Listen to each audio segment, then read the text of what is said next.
Hello and welcome back again to my YouTube channel, The Mommy Jaja Vlogs. For today's video, magbabahagi ako ng pampaswerte sa pera. Kung ikaw ay nangangailangan ng agarang solusyon sa pera, sundin lamang ang ibabahagi kong pamamaraan ng pampaswerte para makapag-attract ka kaagad ng pera. Lahat tayo ay nangangailangan ng pera.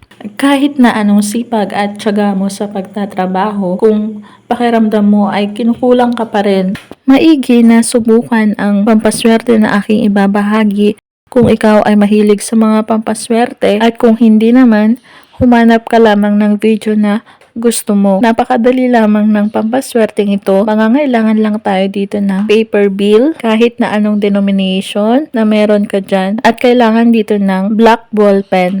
Isusulat lamang ang amount na gusto mong makuha.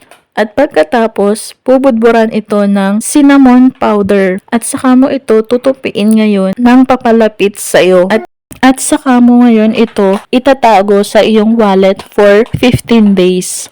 Asahan mo na ang perang isinulat mo ay marireceive mo within 15 days. Para lamang ito sa mga naniniwala. Kung meron kang mga sangkap ay huwag ka nang magpatumpik-tumpik pa na subukan ang pampaswerteng ito. Basta ang paggawa ng mga pampaswerte ay laging merong 100% na paniniwala. Maging positibo, alisin ang mga galit at sama ng loob at mga negatibo mong naiisip. At syempre, ang mga ito ay mga gabay lamang. Tanging ang ating pagkilos, pagsisipag, pagtsatsaga, pagdiskarte at pagtatrabaho, at lalong-lalo na ang manalangin sa poong may kapal ang siyang makakatulong sa atin para tayo ay umunlad at matupad ang mga pangarap natin sa buhay na yumaman. At yun lamang po ang videong ito. Kung nagustuhan ang videong ito, mag-like at mag-subscribe na para maging updated sa mga next video na i-upload tungkol sa mga pampaswerteng bagay-bagay.